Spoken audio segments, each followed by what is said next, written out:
자, 그러면 지금부터는 종목 진단 들어가 보겠습니다. 첫 번째 종목인데 전화를 지금 하고 계시네요. 전화 한번 바로 받아보겠습니다. 네, 전현님 안녕하십니까? 안녕하십니까? 네, 반갑습니다. 예. 네, 어떤 종목 때문에 전화 주셨죠? 예, 셀트리온 헬스케어. 아, 셀트리온 헬스케어요. 예. 매수가와 비중도 말씀해 주시죠? 67,100원에 35%입니다. 아, 67,100원에 35%요? 예. 요 가격이면은 뭐 매수하신 지가 혹시 얼마나 되셨을까요? 약 한 달 반 넘었는 것 아, 같습니다. 한 달 반 정도요. 예. 알겠습니다. 셀트리온 헬스케어 참 많이 내려와 있는데 이거 언제쯤 제대로 갈 수 있을까 고민이 좀 되실 것 같긴 합니다. 어떤 점이 가장 궁금하십니까? 예, 이 등락폭이 워낙 커가지고요. 예. 뭐, 어제까지만 해도 이 수익폭이 제법 나왔었는데 오늘 하루 만에 이렇게 많이 떨어져 버리니까 그렇죠. 갑자기 오늘 어떻게 해야 될런지 5.6%가. 그게 궁금해가지고. 예, 알겠습니다. 사실 뭐 최근의 움직임도 그렇겠지만 셀트리온 헬스케어가 2020년 말이나 2021년 초 그때쯤만 해도 뭐 17만 원 이렇게 갔던 종목이기 때문에 정말 좋았을 때에 비해서 주가 많이 내려와 있긴 하거든요. 자, 그러면 셀트리온 헬스케어 이거 앞으로 좀 어떻게 봐야 되는지, 그리고 오늘 하락이 왜 이렇게 크게 나온 건지 요게 궁금하실 것 같아요. 예, 예. 예, 바로 한번 좀 알아보겠습니다. 예. 예. 자, 셀트리온 헬스케어 전화도 이렇게 와 있지만 방금 유튜브 채팅창에서도 사실 올리브님이시죠? 이 종목에 대한 진단을 요청을 해주셨는데 같이 들어주시면 참 좋을 것 같다는 생각이 드네요. 자, 박준현 운영자님, 셀트리온 헬스케어입니다. 일단 지금 전화 주신 분께서는 보유하신 지는 한 달 반 정도 되셨다고 하는데 오늘 5% 넘게 뚝 떨어졌어요. 자, 그러면 앞으로 오늘 뭐 문제가 있었던 건지, 그리고 앞으로 전망은 어떻게 봐야 되는지 좀 살펴주시죠. 뭐 문제는 없습니다. 문제는 없는 거고 일단은 셀트리온 헬스케어 최근에 실적 발표했거든요. 셀트리온과 더불어서 시장 예상치에 거의 부합하는 약간 상회하는 그런 어떤 실적 발표를 좀 했고요. 현재 예산은 아무래도 이제 셀트리온의 바이오 시밀러 유통회사니까 셀트리온의 실적에 따라서 바이오 시밀러 성장에 따라 가지고 예사도 같이 연동하는 구조라고 좀 봐야 될 것 같은데요. 현재 셀트리온 바이오 시밀러가 렉시마, 투룩시마, 그다음에 허주마 중심인데 렉시마 같은 경우는 유럽 시장에서 자리를 좀 잡으면서 꾸준하게 성장을 하고 있고요. 이게 주가 최근에 이제 셀트리온도 그렇고 셀트리온 헬스케어가 약간 이제 부정적인 이슈가 됐던 것 자체가 이미 주가에 반영이 좀 됐는데 미국 시장에서 렉시마와 관련해 가지고 직판 쪽으로 좀 돌아섰거든요. 직접 판매하는 쪽으로. 그러다 보니까 약간 비용 상승이 좀 전개가 좀 될 거다. 그래서 약간 실적이 하향 조정되지 않겠는가, 이제 그런 또 부분들에다가 앞서 이제 유럽 시장은 꾸준하게 바이오 시밀러 시장 자체가 성장하는데 미국 시장 같은 경우 보니까 약간 역성장을 했더라고요. 그래도 바이오 시밀러 부분 자체는 그래도 제품 출시가 미국 시장에 나중에 됐기 때문에 유럽보다 꾸준하게 성장을 해야 되는데 이제 그런 어떤 부분에 영향을 좀 미친 것 같고요. 그리고 이제 주가가 왜 떨어졌느냐? 일단은 밸류의 문제고요. 셀트리온 헬스케어가 지금 PER이 40배거든요. 현재 지금 전반적으로 지금 경기 침체 우려감 때문에 지금 경기 관련 종목들이 PER 4배, 5배에서 못 가는 종목들이 많지 않습니까? 네. 그러면 당연히 셀트리온과 관련된 셀트리온 헬스케어라 셀트리온 자체도 할인을 좀 받아야 되거든요. 근데 상대적으로 주가가 안 떨어졌어요. 안 떨어졌고 차트를 보시다시피 왜 떨어졌냐면 코스닥 시장의 차트를 좀 보시게 되게 되면 60일 이동 평균선이 지금 딱 걸쳐져 있습니다. 네. 셀트리온 헬스케어가 코스닥 시장의 대장주지 않습니까? 그렇죠. 보시면 오늘 코스닥 시장의 지수가 딱 지금 60일 이동 평균선 청색이 딱 지금 되고 있습니다. 이게 700 지금 60일 이동 평균이 731인데 지금 오늘 코스닥 시장 지수가 729.5로 끝났는데, 그러면 셀트리온 헬스케어를 좀 보자고요. 셀트리온 헬스케어는 오늘 주가가 좀 떨어졌지만은 60일 이동 평균선보다 약간 지금 위에 있지 않습니까? 약간 위에 있거든요. 그러니까 뭐 떨어진 게 아닙니다. 이 말은 무슨 말이냐? 최근에 시장 자체가 낙폭이 컸던 종목들 중심으로 빠르게 올라왔습니다. 그렇습니다. 근데 상대적으로 주가가 특별한 이슈가 없는데 주가가 안 올라간 주식, 상대적으로 견주한 주식들은 최근에 못 가요. 특히 이제 셀트리온과 관련된 셀트리온이나 셀트리온 헬스케어 같은 경우는 최근에 시장 이슈 자체가 지난주 특히 금요일, 오늘은 이제 그런 것들이 많이 완화가 됐는데 지난주 금요일 날 낙폭과대 대형주 중심으로 해가지고 주가가 급등했지 않습니까? 관련된 종목들이 대표적으로 카카오 그룹을 중심으로 해가지고 그렇습니다. 카카오페이라든가 그들 종목들이 주가가 올라간 이유를 알아야 되는데 그들 관련 종목들이 주가가 올라간 이유 자체가 실적이 좋아서 올라간 게 아니고 아니고 일단은 워낙 대차장고 실적이 안 되고 펀드멘트 안 좋다 보니까 그들 종목 중에 대차장고가 엄청나게 공매도가 많이 쌓였거든요. 근데 이제 미국 시장이 생각보다 연준의 통화정책 기조 자체가 완화적으로 바뀌면서 더 이상 주가 떨어질 것 같지 않으니까 쇼크오버레이팅 했던 기존에 차익 났던 분들이 서둘러서 매수가 들어오면서 시가총액 상위 대형주 중심으로 해서 오늘까지 움직임이 전개됐거든요. 네. 대표적으로 셀트리온과 셀트리온 헬스케어도 공매도가 타켓이 되는 종목입니다. 알다시피. 근데 예전에 비해서는 셀트리온과 셀트리온 헬스케어이 공매도 잔고라든가 대차 잔고가 많지는 않아요. 네. 다른 종목적으로 다시 많이 분산됐기 때문에 더 셀트리온보다 고평가된 종목들이 카카오 그룹주들이 많았기 때문에. 네. 그래서 과거에 제가 알기로는 셀트리온 같은 경우 대차 잔고 비율이 아마 10%, 15% 정도까지 된 걸로 알고 있거든요. 근데 셀트리온 보시게 되면 대차 잔고 6%밖에 안 되고 셀트리온 헬스케어는 4%밖에 안 돼요. 많이 줄었네요. 네, 그래서 상대적으로 대차 잔고가 없었기 때문에 지난주 금요일 날 쇼크브레이킹 들어올 때 상대적으로 셀트리온 헬스케어는 상승률이 덜했었어요. 아니 주가 덜 빠졌기 때문에 상대적으로. 그 차이라고 보시면 됩니다. 그래서 오늘은 왜 빠졌느냐. 지난주에 대차 잔고가 뒤늦게 종목도 뒤따라가다가 다른 여타 종목들에 비해서 별로 대차 잔고가 많지 않으니까 수급이 꼬이면서 주가 빠졌다고 보시면 돼요. 그러면 어떠냐. 당분간 주가는 가기 힘듭니다. 왜냐면 일단 밸류에이션은 문제 현재로 봐서는. 예. 다른 여타 종목들에 비해서 다른 것들은 주가가 지금 경기가 안 좋아하면서 실적이 좋음에도 밸류 자체가 많이 떨어진 종목. 앞서 제가 의류업종을 얘기를 한다면 PER이 4배, 5배거든요. 그들 종목들이 경기가 좋을 때 최소한 10배, 11배, 12배 평가를 받던 주식들인데 지금 4배, 5배예요. 실적도 좋은데. 네, 근데 셀트리온과 셀트리온 헬스케어는 PER이 40배 그대로라는 거죠.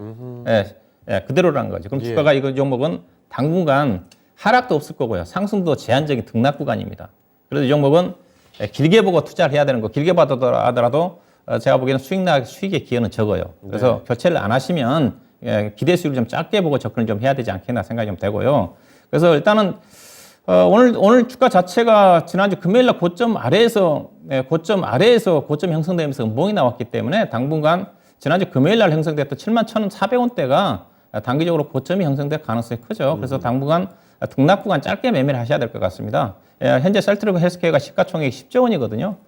상당히 좀 비싸고요. 그 다음에 셀트리온과 셀트리온 헬스케어가 예전처럼 주목을 못 받은 이유 자체가 그 이후에 국내 시장에 바이오 관련된 종목들이 상장 많이 됐지 않습니까? SK 바이오나 SK 바이오 사이언스라든가 종목들도 많이 상장되기 상대적으로 이 종목들에 대한 기관 투자가들하고 외국 투자가들의 편입 욕구 자체가 덜해요. 그런 또 부분도 있다고 봐야 될 것 같습니다. 그래서 일단은 실적은 꾸준하게 증가되는 주식이니까 하방은 좀 지지가 되겠지만은 다른 여타 종목들과 어떤 밸류의 차이가를 고려해 본다 한다면 주가가 크게 우상향하기 어렵지 않겠는가. 일단은 이렇게 보시면 될 것 같습니다. 주가는 하방 지지가 될 거고요. 아마 65,000원대에서 65,000원도 하방이 좀 지지가 될 것 같고 72,000원 정도 사이에 등락 구간이니까 이 사이에 등락을 이용한 매매 전략이 좀 필요하지 않겠는가. 그런 차원에서 대응하시면 될 것 같습니다. 네, 알겠습니다. 자, 시청자님, 일단은 오늘 내려간 거는 뭐 크게 문제가 있었던 거 아니니까 너무 크게 걱정하지는 마시고요. 그렇지만 이 종목이 아직도 주가가 좀 비싼 국면이라고 합니다. 자, 그래서 당분간 주가가 좀 지지부진하게 움직일 수 있다는 점을 감안을 해두시고요. 그 가격대를 어느 정도 말씀을 해주셨어요. 아래쪽으로 내려간다면 한 65,000원 정도, 그리고 위로 올라간다면 72,000원 정도, 65,000원에서 72,000원 이 정도 왔다 갔다 할 거니까 이런 움직임을 감안해서 투자를 진행해 보시면 좋을 것 같습니다. 충분히 이해되셨습니까? 예, 그러면은 목표가를 한 7만 원 위로 올라가면은 목표가를 잡고 뭐 매도해야 되겠네요. 그렇죠. 72,000원에 가까워지면은 파는 쪽으로, 그리고 다시 내려오게 되면 65,000원에 가까워졌을 때 좀 더 담는 쪽으로 이렇게 생각해 보시면 좋을 것 같습니다. 네, 감사합니다. 네, 다음에 또 전화 주세요. 예, 수고하십시오. 네. 자, 이렇게 첫 번째 전화 종목 진단을 해봤습니다. 약간 그 걱정되는 목소리로 전화 주셨다가 진단 끝나고 나니까 굉장히 또 시원하게 끊어주셨네요. 아무래도 진단이 상당히 도움이 되셨지 않나 생각이 좀 듭니다. 아무쪼록 셀트리온 헬스케어, 이 올리브님께서도 같이 채팅창에 고민을 남겨주셨던 종목인데 오늘장의 하락에 너무 크게 연연하지 마시고 방금 말씀드렸던 전략에 대해서 참고하시고 대응하시면 좋을 것 같습니다. 사실 좀 그렇죠. 셀트리온 헬스케어처럼 이렇게 주가가 차트만 언뜻 봤을 때는 너무 많이 내려와 있으니까 싼 구간이 아닌가 싶을 텐데 재무적으로 봤을 때 생각보다 싸지 않은 그런 종목들이 꽤 많습니다. 자, 그래서 좀 다양하게 분석을 면밀하게 좀 해봐야 된다는 점을 다시 한번 좀 말씀드릴게요. 그런 분석들이 잘 안 되실 때는요, 혼자 고민하지 마시고 저희에게 종목 진단 상담을 꼭 남겨주시면 좋겠습니다. 자, 이렇게 전화 종목 진단 첫 번째 종목 해봤고요. 두 번째 종목으로 가보겠습니다. 신은석 캐스터, 어떤 종목이죠? 네, 유튜브를 통해서 들어온 종목 진단 만나보도록 하겠습니다. 닉네임 늦둥이님, 인포뱅크에 관한 종목 진단 신청해 주셨네요. 14,500원에 30% 들고 있는데 진단 부탁합니다. 라고 보내주셨네요. 인포뱅크, 이 자율주행 관련주로 알려진 종목이죠. 애플카 이슈가 떠오르고 또 자율주행 관련 이슈가 떠오를 때 10% 넘게 주가 상승하기도 하면서 이 자율주행 관련주로 많이 부각받는 종목인데요. 이 자동차 소프트웨어, 그 중에서도 이 스마트카의 소프트웨어를 공급하는 기업으로 알려진 기업이죠. 일단 매수가를 보니까요. 14,500원에 매수하셨다고 하는 거 보니까 9월 이후에는 조금 계속 물려 계셨던 걸로 보입니다. 일단 오늘 주가를 보면 오늘 완성차들 기아 포함해서 현대차도 오늘 주가 흐름 상당히 좋았고 성우하이텍이나 화신 같은 부품주들도 상당히 좋았는데 이 자율주행 이슈를 가진 인포뱅크는 오늘 주가는 그렇게 흐름 좋지는 못한 모습입니다. 완성차와 또 부품주 수혜를 받을 수 있을 그런 종목이 될 수 있을지도 참 궁금한데요. 일단 오늘 종가 기준으로는 0.39% 소폭 상승하면서 12,750원에 마감을 했네요. 13% 정도의 손실 구간에 현재 계신 걸로 보이는데 인포뱅크 어떻게 대처하면 좋을지 우리 박준영 운용령님께 진단 부탁드려 보도록 할게요. 운용령님, 인포뱅크 어떻게 대처하면 좋을까요? 예, 뭐 이 종목은 그 이슈 모멘텀으로 움직이는 주식이죠. 앞서 이제 교수님 얘기했다시피 자율주행 관련 종목이 특히 애플카 관련 모멘텀을 갖고 있는 주식입니다. 최근에 이제 애플카 모멘텀이 좀 약간 좀 부각이 좀 될 때 약간 움직임이 전개되다가 지금 주춤거리고 있는 쪽인데요.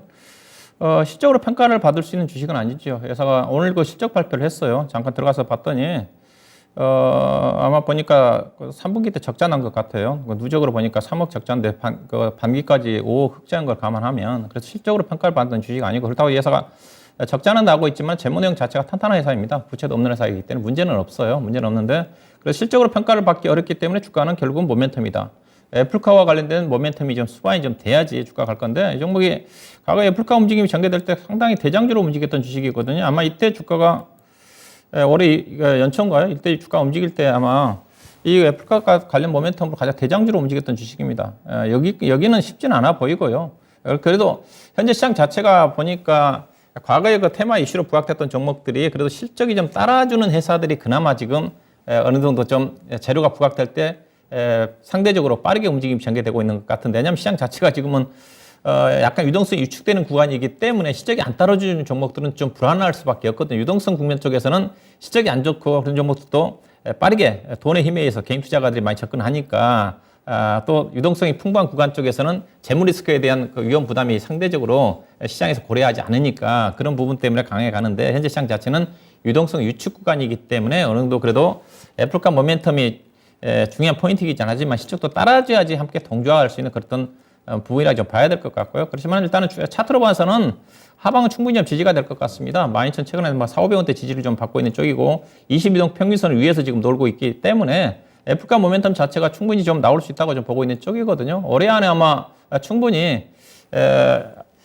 파트너 선정과 관련해 가지고 아마 나올 가능성이 큽니다. 그렇게 본다 한다면 그때 한번 좀 나온다 한다면 이 종목은 아마 우리 시청자 매수한 가격대 14,500원대까지는 빠르게 올라갈 수는 있다고 좀 봐요. 좀 기다릴 필요가 있지 않겠는가 좀 봐야 될 것 같고 추가 매수는 하지 마시고 일단 기술적으로 이 종목은 15,000원대가 저항입니다. 14,800원대. 여기를 목표로 좀 봐야 되겠죠. 일단 12,000원대만 뭐 이탈한다 한다 없어 이제 오늘 실적 좀 발표가 좀 됐으니까 실적 큰 뭐 문제가 없는 거니까 저점 형성이 좀 될 것 같고 14,800원, 15,000원 정도 언저리 정도를 목표 가격으로 염두에 두시고 접근을 하시면 될 것 같습니다. 네, 이렇게 인포뱅크 살펴드렸습니다. 자율주행 관련주죠. 애플카 관련된 모멘텀이 기대가 될 만한 종목입니다. 주가가 상당히 좀 많이 내려와 있는 국면이긴 한데 애플카 관련된 이야기가 터지게 되면 이 모멘텀을 안고 금세 솟구칠 수 있는 종목이라는 점을 말씀을 해주셨어요. 자, 지금은 주가가 12,000원대에 있습니다. 그런데 매수가가 14,500원 그리고 30% 이렇게 있으시니까 참 불안하시겠죠. 자, 그렇지만 그 정도 가격까지는 금방 올라설 수 있다는 점을 말씀을 해주셨고요. 실적 또 큰 문제가 없기 때문에 관련 모멘텀이 부각만 된다면 15,000원 부근까지도 갈 수 있다라고 해주셨습니다. 매수가는 더 넘는 가격일 테니까 크게 걱정하지는 마시고 손실을 다 줄이시고 수익까지 보면서 나오실 수 있으면 좋겠네요. 자, 이렇게 늦둥이님께서 보내주신 종목이었습니다. 인포뱅크 살펴드렸습니다. 참고를 해보시고요. 자, 그리고 여러분 종목 진단 계속 좀 남겨주시죠. 유튜브 채팅창 통해서도 종목 진단을 보내줄 수가 있습니다만 그보다 또 자세한 이야기를 들어보시려면 전화로 주시는 것도 참 좋은 선택입니다. 02-325-8200 02-325-8200으로 꼭 전화 좀 주세요. 전화를 통해서 이렇게 진단 받아보시면요. 추가적인 궁금증이 있으시면 바로 추가 질문도 가능하니까 전화 꼭 많이 남겨주시길 바라겠습니다. 자, 그러면 계속해서 종목 진단을 해볼 텐데요. 다음에도 유튜브 종목인 것 같네요. 어떤 종목인지 바로 알아보겠습니다. 자, 신은석 캐스터 어떤 종목이죠? 네, 유튜브를 통해서 들어온 종목 진단 만나보도록 하겠습니다. 닉네임 진정주린이님, 도하 엔지니어링 11,050원에 10% 들고 있는데 앞으로의 대응 전망 부탁합니다. 라고 보내주셨네요. 최근에 이 도하 엔지니어링 우크라이나 재건 관련주 또 네옴시티 관련주로 알려진 종목이죠. 특히 네옴시티와 최근에 우크라이나 관련해서는 이 이슈만 붙으면 정말 주가 잘 가는 그런 종목들인데요. 특히 우크라이나 재건 같은 경우에는 이 대장주로서 불리면서 주가 상당히 최근에 흐름 좋은 모습입니다. 일단 4거래일 전에 최고가가 나오면서 52주 신고가를 경신한 종목인데요. 오늘은 살짝 조정이 나온 모습이네요. 0.9% 정도 소폭 하락하면서 11,000원에 마감을 했는데요. 매수하신 가격이 11,050원이라고 하시니까 최근에 들어가신 걸까요? 하지만 최근에 들어갔다고 하실지라도 이 좀 매수 가격이 높을지라도 최근에 좀 모멘텀들이 있기 때문에 다시 한번 조금 상승 탄력 받아줄 수 있을 가능성이 있을 것 같기도 한데요. 박준영 운영위원님께 도하 엔지니어링 어떻게 대처하면 좋을지 또 최근에 G20 정상회의 그리고 빈살만 왕세자의 방안을 앞두고 다시 한번 주가 좀 상승 탄력이 나올 수 있을지 진단 부탁드려보도록 할게요. 박준영 운영위원님 도하 엔지니어링 어떻게 보고 계시나요? 예, 뭐 도하 엔지니어라는 회사는 이제 플랜트 감리 업체고, 대표적으로 뭐 우크라이나 재건이라든가 네옴시티 관련 수혜주 쪽으로 움직임이 전개되고 있는 쪽인데 이 종목이 약간 이제 후발주거든요. 먼저 움직였던 주식이 회사가 이제 비싼 사업 구조 갖고 있는 회사가 유신이라는 회사가 있습니다.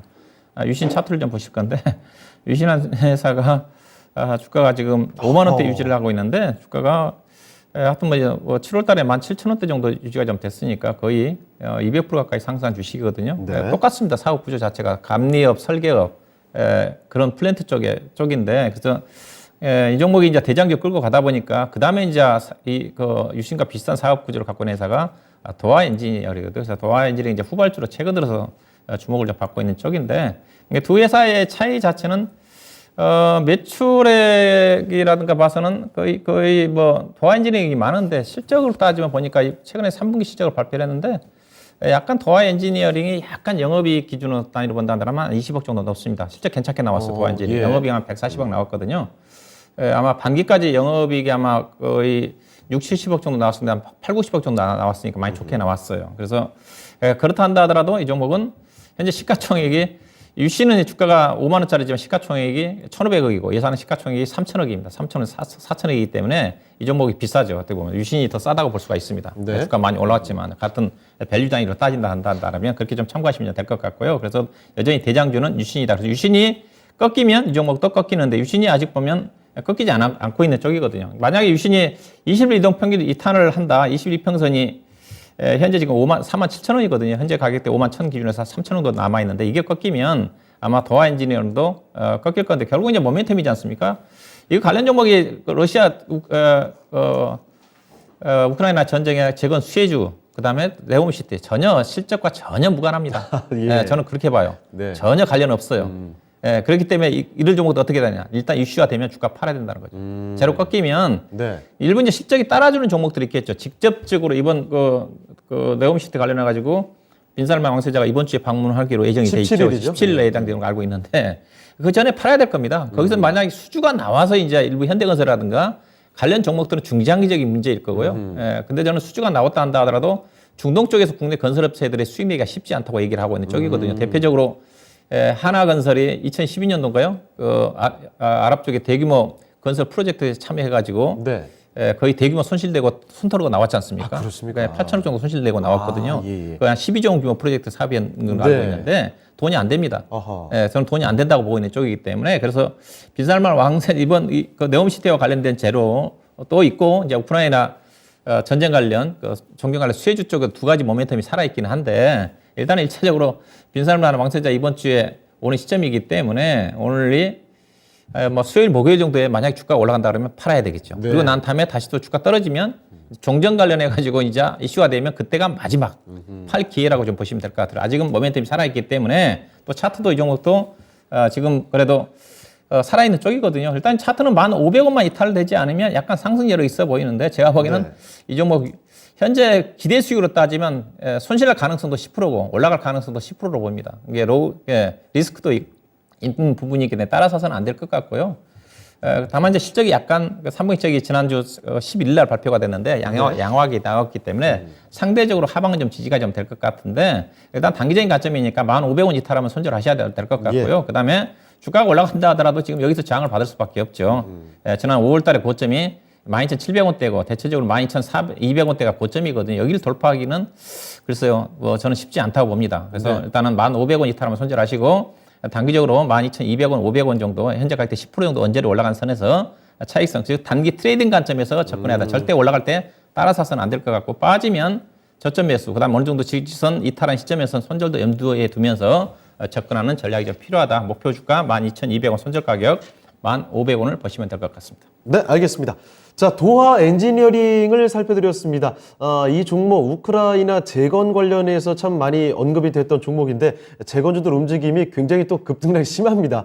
변동성이 심하기 때문에 이 종목 가지고 쭉쭉 끌고 간다라고 보기는 쉽지가 않을 것 같아요. 일단 지금 시점에서는 좀 짧게 대응하시는 게 좋을 것 같고요. 자, 그 대응할 수 있을 만한 가격대도 말씀을 해주셨죠. 아래 방향으로 봤을 때는 좀 타이트하게 봐야 되겠습니다. 1,500원을 이탈하느냐 이거를 지켜봐야 될 텐데 1,500원을 이탈하게 되면 그때는 과감하게 좀 손절을 생각해 주시면 좋을 것 같아요. 자, 그리고 위로 봤을 때도 기대 수익률을 크게 보시면 안 될 것 같습니다. 자, 지금 보시는 도하 엔지니어링 12,200원 아니면 12,500원 정도 요 정도 사이에서는 짧게 보고 빠져나오시는 게 좋을 것 같다는 점을 말씀해 주셨거든요. 꼭 참고를 해보시면 좋겠네요. 자, 이렇게 진정 주린이님의 도하 엔지니어링을 살펴드렸습니다. 꼭 많은 도움이 되셨길 바랍니다. 자, 유튜브 종목 진단을 해봤고요. 자, 다음 종목으로 넘어가 볼 텐데 전화가 들어와 있군요. 전화 한번 받아보겠습니다. 네, 전자님 안녕하십니까? 안녕하십니까. 수고 많으시네요. 네, 감사합니다. 자, 오늘 어떤 종목 때문에 전화 주신 거죠? LX 인터내셔널이고요. 예. 45,500원에 50%예요. 45,500원에 50%요. 네네. 들어가신 거는 최근에 매수하신 겁니까? 한 열흘? 열흘 정도 되셨고. 열흘 좀 더 됐거나 아마 그 정도 됐을 거예요. 비중을 한 번에 그럼 50% 담으신 거예요? 네, 한번 그 LX 쭉 봤었는데 예. 네, 좀 지금쯤 한번 사야 되지 않나 싶어가지고 한번 사봤어요. 알겠습니다. LX 인터내셔널 참 올 한 해 정말 좋았던 종목 중에 하나죠. 우크라이나와 러시아가 전쟁 터지고 나서 사실 뭐 종합 상사 그리고 특히 뭐 가스 이렇게 관련된 종목으로 해서 주가 많이 올랐습니다. 연초 대비해서도 지난 9월쯤에는 한 2배 가까이 올랐던 종목인데 뭐 지난 여름 지났을 때부터는 좀 급등세가 또 연출이 다시 한번 되기도 했고요. 자, 5만 원 근처까지 갔다가 지금 내려오긴 했는데 사실 뭐 급락한 건 아니고 어느 정도 지켜주면서 지금 주가 흐름이 횡보세를 보여주고 있습니다. 자, 그럼 LX 인터내셔널 지금은 이제 뭐 들어갈 만한 적기라고 판단하신 것 같은데 어떤 점이 좀 불안하셨던 거죠? 지금쯤이면은 뭐 다음 달에 12월 달이니까 예.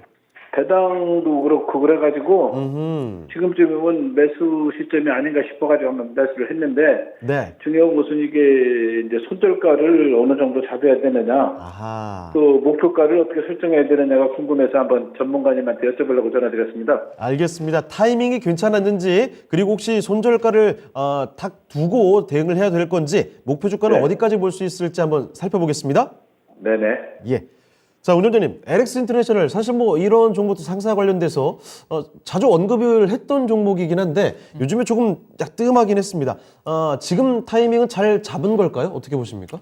네, 그렇죠. 이 종목은 저도 작년에 제가 방송에서 여러 차례 추천해드렸던 종목이죠. 27,000원대에서 추천해드렸던 종목이고, 예. 그 이후로도 작년도 예사가 종가로 작년 연말에 아마 27,000원대 3만 원 정도 될 때 배당을 2,300원을 했습니다. 네. 배당 수익률 아마 7% 8% 정도 좀 되기 때문에 아마 우리 시청자님이 아마 그것도 염두에 두시고 샀었을 것 같아요. 예. 아마 대표적인 배당주기 때문에 이제 그래서 이제 배당과 관련된 부분도 좀 궁금하실 것 같기도 한데 네. 일단은 LS 인터내셔널의 실적은 이제 종합무역 상사회사들이니까 예사 실적과 모멘텀 자체는 자원개발과 관련된 부분들, 원자재 가격이 강세를 보일 때 실적들이 좋거든요. 네. LX 인터내셔널의 원자재 부분 자체는 석탄 부분이 상대적으로 많고요. 인도네시아를 중심으로. 그다음에 이제 팜오일, 네. 팜오일 그것도 다 인도네시아 쪽으로 나오고 있는 쪽인데 최근에 여전히 지금 석탄 가격이 강세입니다. 최근에 약간 러시아 우크라이나 사태 그 1분기 상반기도 약간 부진하지만은 높아요. 그래서 최근에 3분기 실적이 좀 발표가 좀 됐지만은 시장 예상치를 상회하는 예사 실적은 계속 아마 거의 아마 작년도부터 분기 단위 시장의 예상치를 상회하는 실적을 좀 발표를 하고 있는 쪽인데 이번 3분기 같은 경우도 아마 영업이익 단위가 거의 한 2,700, 800억 정도 나왔을 겁니다. 이 회사도 원래 2020년도 이전에는 연간 제가 알기로는 영업이익이 연간 2천억, 3천억밖에 안 되는 회사가 앞서 영업무역처럼 우리 분기에 네. 2020년도 이익 난 수준의 지금 이익을 좀 내고 있어요. 좀 대단한 거죠, 사실. 이익이 줄어들지 않고 있습니다. 예. 그래서 작년도에 분기 단위 2천억, 2,500억 이익 나올 때 이 회사가 일시적인 이익이 아니냐 그렇게 생각했거든요. 근데 계속 지금 분기 단위 2,500억 정도 전후의 이익을 좀 내고 있거든요. 그래서 연간 단위 회사가 이익이 거의 아마 영업이익 기준에서 아마 1조 원 단위까지 올라갈 겁니다. 지금 이 회사가 늘어났네요. 그렇죠. 시가총액이 지금 그렇죠. 올해 영업이 1조 원이지 않습니까? 작년도 6,500억. 보시다시피 저희 회사 보시면 이 회사가 얼마만큼 드라마틱하게 바뀌었냐면 2018년도 영업이 1,657억, 2019년도에 1,300억, 그다음에 2020년도에 1,598억인데 작년도에 고만고만 했는데요. 그렇죠. 그래서 작년도에 6,500억. 그래서 제가 작년도에 27,000원대 이 종목을 많이 추천해 드렸던 종목인데 근데 지금 올해도 1조 원이지 않습니까? 이제 내년도 전망치는 떨어져요. 떨어진 이유 자체가 아무래도 이제 이것도 이제 실제 피크아웃 이슈 때문에 상대적으로 주가 자체는 엄청 싼데 못 간 이유 자체가 앞서 이제 원자재 가격이 석탄 가격은 결국 좀 떨어질 거고요. 떨어질 거고 그다음에 팜오일 가격도 약간 이제 하향인데 여기다가 이 회사가 또 주요 실적을 많이 차지하고 있는 그 자체가 판토스라는 물류 회사가 있습니다. 물류 부분 자체가 최근에 운임 가격이 많이 떨어졌지 않습니까? 이제 그 영향을 좀 받아요. 상대적으로 뭐 페노션이라든가 H&M처럼 그 관련 기업들은 지금 최근에 운임 가격이 거의 3분의 1 토막 났지 않습니까? 그래서 더 빠졌을 거예요. 근데 그 정도의 실적 하향은 아닌데 그 영향을 좀 받아요. 그래서 내년도 전망치는 올해 1조 원인데 7천억 정도 전망치가 낮아지고 있지 않습니까? 그래서 현재 주가가 PER 기준에서 3배가 안 되는데도 불구하고 주가가 못 간 이유 자체가 내년도 실적이 피크아웃 올해 치면서 하향할 가능성이 크다. 근데 이 회사가 계속적으로 앞서 얘기했다시피 분기 단위 실적이 하향 조정될 거라고 예상했음에도 불구하고 이번 시기가 계속 지금 분기 단위 실적이 안정적으로 내고 있는 쪽이거든요. 뭐 조금 줄어봤자 예전에 나왔던 거에 비하면 훨씬 많은 거잖아요. 네, 그렇죠. 구조적으로 그래서 이 회사 실적 자체는 하향하겠지만 그래도 안정적으로 최소한 5, 6천억 이상의 안정적 이익을 내는 회사 쪽으로 바뀌고 있다. 체질이 바뀌고 있다. 그렇게 봐야 될 것 같고요. 그래서 이 종목은 당장의 어떤 모멘텀 자체는 크지는 않습니다. 근데 예사가 이제 제가 예사 분석을 할 때 주가가 크게 상승할 수 있는 이유 자체는 앞서 이제 판토스라는 물류회사를 본래 분사를 시키려고 그랬어요. 분사시켜서 상장해가지고 LX로 넘어갔기 때문에 LX가 이제 분사됐지 않습니까? LG그룹에서. 그래서 LX를 그룹을 키워야 되기 때문에 판토스를 상장시켜가지고 그래서 자금을 확보해가지고 M&A를 통해 성장한다는 걸 알고 있는데 최근에 시장이 안 좋아서 아마 물류 부분과 관련된 분할 이슈 자체는 아직 시장에 안 나오고 있어요. 그러면 지금은 뭐냐? 이 종목 주가 모멘텀 자체는 당장 배당입니다. 근데 주가는 안 빠져요. 지금 이제 11월 달 가게 되면 이제 소수 이제 배당에 대해서 관심을 가질 건데 작년도에 예사가 이제 작년도에 영업 단기 수익이 3,500억이었어요. 근데 올해 지금 6,500억, 7,000억 예상하거든요. 작년보다 이익이 거의 80% 증가됩니다. 그러면 작년도에 주가가 3만 원일 때 주당 2,300원을 배당을 했는데 올해 전망치가 배당 수익이 당연히 올라가겠죠. 이익이 거의 작년에 거의 더블 수준이기 때문에 지금 전망치가 2,800원을 예상을 합니다. 그러면 주가가 지금 올라왔지만은 지금도 작년도 수준의 배당 수익률이 4,720과 7%입니다. 7%이기 때문에 주가는 안 빠져요. 그래서 전략은 어떠냐? 근데 이 종목은 그럼 배당을 받아야 되느냐 말아야 되느냐? 이제 그래서 제가 전략을 말씀 좀 드리고 싶은데 근데 주가가 지금 당장 못 가잖아요. 앞서 이 종목도 주가가 안 빠졌기 때문에 메리트가 없어요. 지금은 낙폭과대 종목장이라고 했었습니다. 네. 근데 이제 시장 자체가 앞서 이제 쇼커버링 부분 자체가 어느 정도 일단락이 좀 됐기 때문에 내일부터는 이제 실적 호전 종목들 중심의 차별화 장세가 전개되면 이 종목들은 약간 꿈틀거릴 수가 있습니다. 예. 근데 이 종목은 가격적인 메리트가 크지 않기 때문에 앞도 실적 피크아웃이 거의 확실해 보이기 때문에 주가가 의미 있게 상승하기 힘들어요. 다만 배당이 있기 때문에 주당 3,000원 가까운 배당 수준이 있기 때문에 연말까지 주가는 안 빠집니다. 그러면 전략은 일단 빠진 걱정은 안 하셔도 돼요. 대신 이제 주가가 올라가면 배당을 받아야 될지 말아야 될지 고민스러울 겁니다. 그렇죠. 예, 그러면 저는 일단은 저렇게 얘기해요. 이 종목은 배당은 다 알고 있기 때문에 배당은 만약에 44,000원 이상에 올라가면 배당을 안 받는 게 필요해요. 44,000원이요? 예, 예. 주가는 싸지만은. 예, 왜냐면 배당에 대한 기대치가 반영이 됐다 생각하시면 이제 연말이 얼마 남지 않았으니까. 44,000원에서는 팔고. 그렇죠. 44,000원 이상에서는 배당을 안 받고 이 종목은 배당락 함정에 빠질 가능성이 엄청 큽니다. 배당을 받으면 1월 달에 주가가 다른 것도 1월 장에 만약에 종목들이 올라갈 때 이 종목은 못 가요. 네. 이게 44,000원 이상에서는 배당을 받지 말고 정 받고 싶으면 반만 받고 네. 예, 주가 싸지기 때문에 44,000원 이상에서는 매도 대신 4만 원 아래에서는 그냥 보유하시면 좀 되지 않겠다. 4만 원 아래에서는 배당 받아도 배당락이 별로 안 됩니다. 네. 별로 안 떨어져요.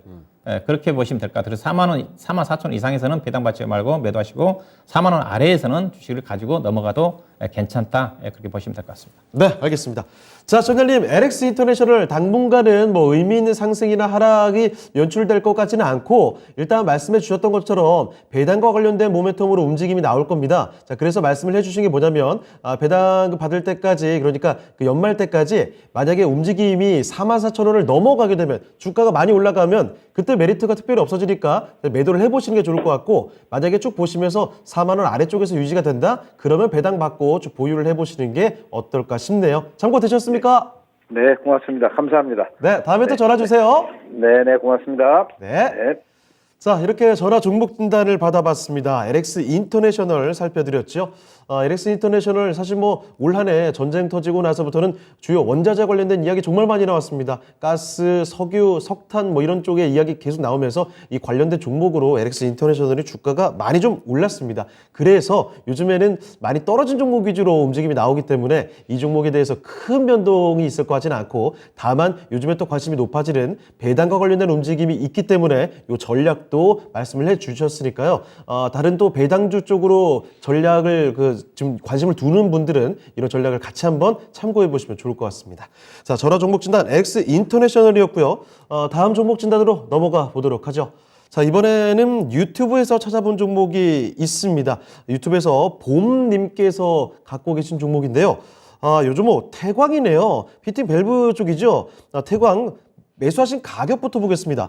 18,000원이고요. 비중은 이번엔 비중이 많지는 않으시네요. 5% 갖고 계십니다.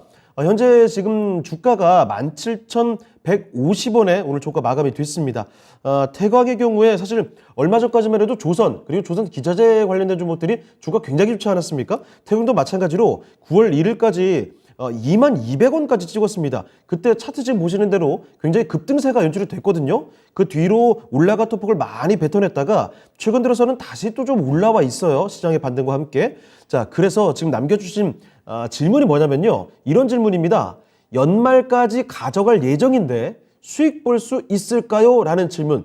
네, 연말까지로 시간을 좀 한정지어서 생각을 하고 계신 상황인데 연말까지는 어떨지 그리고 아니면 오히려 또 내년까지 끌고 가야 되는 종목일 수도 있으니까 시기에 대한 질문도 같이 좀 드려보겠습니다. 자, 운영자님 태광입니다. 연말까지 일단 보유를 예정을 하고 계시는 것 같은데 이 종목 어떻게 보고 계십니까? 예, 일단은 뭐 가격이 좀 중요하겠지만은 예산이자 실적 턴어라운드가 확실하게 전개되고 있는 회사거든요. 예. 뭐 피팅 회사들 태광, 성광밴드, 하이로코리아, 그다음에 DK라 대표적으로 4개 회사가 피팅 회사인데 올해 상반기부터 실적 좋게 나왔고 최근에 3분기 실적도 아마 성광밴드가 예상 실적보다 조금 안 좋게 나왔을 거예요. 네. 태광은 약간 좋게 나왔고 영업이익 100억 정도 좀 나왔으니까 그래서 여전히 실적이 분기 단위 거의 이제 100억 단위 정도의 이익이 좀 나는 구조로 좀 바뀐 것 같아요. 현재 수주잔고도 꾸준히 좀 증가 좀 하고 있는 쪽이기 때문에 본래 이제 피팅 회사들이 수요처 자체가 이제 조선 기자재 쪽도 있고 그다음에 중동 쪽에서 특히 이제 석유화 플랜트 쪽에 수주를 받게 되면 거기에 이제 피팅 간이 건설회사 중심으로 건설을 통해서 많이 들어가거든요. 근데 최근에 이제 해외 건설 쪽의 수주는 작년 대비해서 증가를 좀 하고 있기 때문에 그래서 해외 건설 수주 증가와 함께 또 국내 쪽의 조선업황 자체가 좋아지는 구조이기 때문에 구조적으로 턴어라운드는 진행이 좀 된다고 좀 보시면 될 것 같습니다. 그리고 뭐 태광이나 송강밴드 같은 경우는 또 대규모 부산의 녹상공단을 중심으로 해서 부동산을 좀 많이 가지고 있기 때문에 자산 가치가 뛰어난 회사들이에요. 그래서 제가 조선업종이 어려운 국면 쪽에서도 이들 회사들은 살아나서 현재 이제 실적 턴어라운드를 본격적으로 만끽하고 있다고 좀 봐야 될 것 같고요. 분기 단위 100억에다가 또 회사 같은 경우는 아마 자회사 돈이 있다 보니까 아마 이 차전지 장비 회사 쪽을 하나 인수해가지고 실적이 좀 좋아지는 것도 구조기 때문에 자회사를 통한 성장성도 충분히 누릴 수 있는 그런 회사라 좀 보시면 될 것 같습니다. 그래서 성광 밴드에 비해서는 태광이 좀 유리한 측면도 있다고 좀 봐야 될 것 같고요. 다만 주가가 이제 못 간 이유 자체가 앞서 이제 계속 얘기하고 있지만은 왜 주식이 내 주식 못 갈까 그런 얘기를 많이 하거든요. 요즘 시장 자체가 이제 그런 것들인데 낙폭 과대적 것들이 올라간 장세다 보니까 태광 같은 경우도 물론 최근에 고점에서 빠졌지만은 그래도 거의 연중으로 따지면 거의 뭐 고점 근처거든요. 그래서 쉬어가는 흐름인데 그래서 이제 실적 장세가 전개된다 한다면 완만하게 움직임이 전개될 것 같은데 근데 종목이 그렇게 워낙 단기간에 주가가 12,000원대에서 주가가 그 2만 원대까지 올라와서 지금 너무 세게 갔죠. 그렇죠. 15% 정도 조정받았기 때문에 주가가 올해는 제가 보기에는 2만 원을 강하게 오버시팅이 안 나옵니다. 왜냐하면 올해 예상 실적이 PR이 10배 되는 수준이거든요. 물론 이 회사가 이제 과거의 실적으로 본다 한다면 PR 15, 16배 가야 되는데 현재 시장 여건이 아직은 약세 국면이기 때문에 주가 상승은 이미 시세 분출을 했기 때문에 상승은 제한적이다 좀 봐야 될 것 같고요. 예. 다만 실적도 좋아지고 있기 때문에 하방도 제한적입니다. 22동 평균선이 좀 돌아오고 있지 않습니까? 그래서 22동 평균선이 강한 하방 지지선 역할을 할 것 같고요. 완만하게 올라오니까 다음 주 정도 된다 한다면 현재 22동 평균선이 지금 16,000원대 초반인데 16,400원 정도 올라온다 한다면 16,500원 정도가 저점 형성이 될 것 같고요. 일단은 올해 목표 올해까지 본다고 그랬으니까 올해는 일단은 워낙 많이 떴기 때문에 19,600원 정도 보셔야 될 것 같고 내년도도 그렇게 빠르게 못 갑니다. 내년도는 이제 24,500원 정도 저점을 올라가는 흐름이기 때문에 그래서 욕심만 부리지 않으면 그래서 손실 없이 안정적으로 수익을 낼 수 있는 그런 흐름으로 전개되지 않겠는가 그렇게 좀 보시면 될 것 같고요. 그래서 2만 원 정도까지 충분히 보유해도 되는 주식이다 그렇게 보시면 될 것 같습니다. 네. 자, 태광 살펴드렸습니다. 태광, 성광밴드, 하이로코리아 이렇게 베팅 밸류 관련된 종목들이 있죠.